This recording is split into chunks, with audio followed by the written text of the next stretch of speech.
Yehezkiel pasal 25 ayat 1-7, nubuatan melawan Bani Amon. Datanglah firman Tuhan kepadaku, hai anak manusia, tujukanlah mukamu kepada Bani Amon dan bernubuatlah melawan mereka. Katakanlah kepada Bani Amon, dengarlah firman Tuhan Allah. Beginilah firman Tuhan Allah, oleh karena engkau menyerukan syukur mengenai tempat kudusku, waktu kekudusannya dilanggar, dan mengenai tanah Israel, waktu itu dijadikan sunyi sepi, dan mengenai kaum Yehuda, waktu mereka harus pergi ke dalam pembuangan. Oleh sebab itu, sungguh, aku menyerahkan engkau kepada orang dari sebelah timur menjadi miliknya. Mereka akan mendirikan perkemahannya padamu dan membangun tempat kediamannya. Mereka akan memakan buah-buahanmu dan meminum susu ternakmu. Aku akan membuat Raba menjadi padang rumput untuk unta, dan kota-kota Bani Amon menjadi tempat kambing domba. Dan kamu akan mengetahui bahwa akulah Tuhan.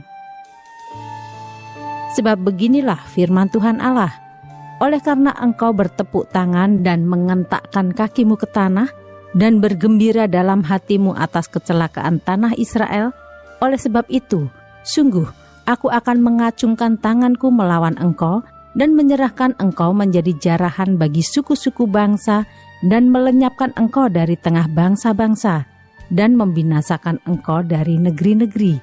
Aku akan memusnahkan engkau, dengan demikian engkau akan mengetahui bahwa akulah Tuhan.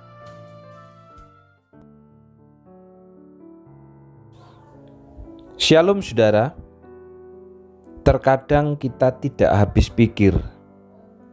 Dalam hidup ini, ada orang yang kesenangannya melihat kesusahan orang, dan kesusahannya melihat kesenangan orang.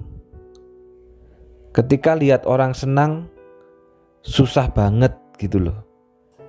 Dan ketika lihat orang susah, justru seneng banget. Dan ternyata saudara, hal ini juga yang dilakukan oleh Bani Amon dan Moab. Dikatakan dalam Yehezkiel 25 ayat yang ke-6, karena kamu bertepuk tangan serta menghentakkan kakimu dan bersorak-sorak dengan gembira atas kehancuran umatku. Saudara, Bani Amon dan Moab sangat bersukacita ketika mendengar dan melihat kehancuran umat Tuhan. Mereka begitu senang, mereka begitu gembira. Padahal saudara, Bani Amon dan Moab adalah keturunan Lot. Jadi sebenarnya masih bersaudara dengan umat Tuhan. Artinya mereka masih memiliki ikatan kekeluargaan dengan umat Tuhan. Namun saudara, ketika mereka melihat umat Tuhan dihukum dan hancur, mereka sangat bersukacita, mereka sangat senang, mereka sangat bergembira. Karena itu saudara, Allah menegur Bani Amon dan Moab, karena mereka turut mensyukuri aib yang sedang menimpa umat Tuhan. Ketika melihat umat Tuhan susah, mereka begitu senang. Memang saudara, umat Tuhan sedang dihukum Tuhan karena melanggar kekudusan Allah, karena suka memberontak, karena suka tidak patuh. Allah memakai bangsa Babel untuk menghukum mereka dengan cara menghancurkan bait Allah mereka. Namun bukan berarti Bani Amon dan Moab berhak bersukacita atas penderitaan umat. Sehingga saudara, Allah menghukum Bani Amon dan Moab karena mereka senang atas kejatuhan Yerusalem, karena mereka senang atas kehancuran umat Tuhan. Mereka bertepuk tangan dan menghentakkan kaki mereka ke tanah dan bergembira dalam hati atas bencana yang dialami oleh umat Tuhan. Oleh sebab itu, Allah berfirman kepada Bani Amon dan Moab, aku akan mengacungkan tanganku melawan engkau dan menyerahkan engkau menjadi jarahan bagi suku-suku bangsa dan melenyapkan engkau dari tengah bangsa-bangsa dan membinasakan engkau dari negeri-negeri. Aku akan memusnahkan engkau. Dengan demikian engkau akan mengetahui Akulah Tuhan. Inilah hukuman Tuhan kepada bangsa yang senang melihat kesusahan bangsa lain dan yang susah melihat kesenangan bangsa lain. Oleh karena mereka bergembira, oleh karena mereka bersuka cita ketika umat Tuhan mengalami penderitaan, maka Allah menghukum mereka. Mereka lupa, umat adalah milik pusaka Tuhan. Umat adalah harta kesayangan Allah. Mengolok-ngolok umat, menghina umat sama artinya menghina Allah yang empunya umatnya. Saudara, sampai sekarang sikap dan tindakan seperti ini juga terus menimpa umat Tuhan. Tidak jarang orang Kristen diolok, tidak jarang orang Kristen diejek, bahkan Tuhan tidak berkuasa atau tidak peduli pada mereka.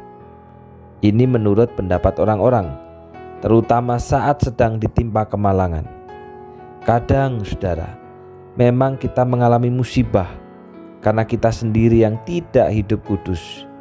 Namun Tuhan tidak akan tinggal diam bila umatnya diperlakukan tidak adil, bila umatnya diperlakukan semena-mena. Ia pasti membela pada waktunya. Yang penting, saudara, kita tidak diajar Tuhan untuk membalas ataupun mengutuk, karena pembalasan itu di tangan Tuhan. Serahkan pada Tuhan. Dia tahu menyatakan kebenaran serta menghukum musuhnya. Allah yang berinisiatif menuntut balas untuk umatnya. Sekali lagi, ini menunjukkan kepada kita bahwa betapa hajaran Tuhan kepada umatnya itu tujuannya adalah baik. Hajaran Tuhan menghasilkan buah kebenaran yang memberikan kedamaian kepada mereka yang dilatih olehnya untuk hidup di dalam kekudusan. Karena itu, saudara, mari kita bukan senang melihat kesusahan orang, bukan pula susah melihat kesenangan orang. Kenapa, saudara? Karena mental yang demikian adalah mental yang dimiliki bukan umat Tuhan, seperti Bani Amon dan Moab, yang senang melihat kesusahan yang dialami oleh bangsa Israel. Sebaliknya, saudara, mari kita terus hidup dalam kekudusan. Kita makin hidup dalam kebenaran. Kita makin hidup di dalam ketaatan. Jadikan hidup Kristen kita ini sebagai kesaksian yang hidup bagi siapapun yang menyaksikannya. Oleh karena kita melihat perbuatan kita itu adalah perbuatan yang menyenangkan hati Tuhan, yang tunduk kepada firman, dan juga perbuatan yang sesuai dengan kebenaran. Mari kita berdoa. Bapa yang di surga, kami bersyukur Tuhan karena pada saat ini kami kembali diingatkan. Ada kalanya kami senang melihat kesusahan orang, ada kalanya kami susah juga melihat kesenangan orang. Kami lupa Tuhan ketika kami bersorak-sorak atas penderitaan orang lain dan mereka adalah kepunyaan Tuhan, sama artinya kami mengolok-ngolok Allah yang empunya mereka. Karena itu tolonglah kami Bapa, supaya kami tidak senang melihat kesusahan orang ataupun juga susah melihat kesenangan orang. Tetapi kami belajar untuk makin hidup dalam kebenaran, makin hidup di dalam kekudusan.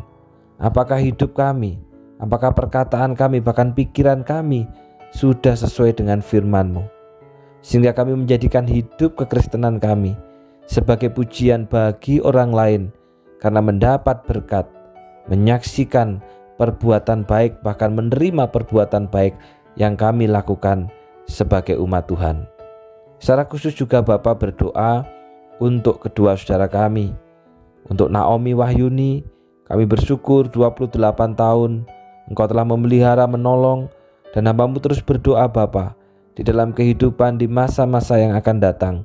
Tuhan terus berkati dengan berkat rohani, bahkan pelayanannya mendampingi Vindiar juga Tuhan tolong sertai, sehingga keluarga muda ini boleh satu, boleh kompak di dalam pekerjaan Tuhan dan juga teguh memegang kebenaran. Demikian juga Bapa berdoa untuk Ailikian.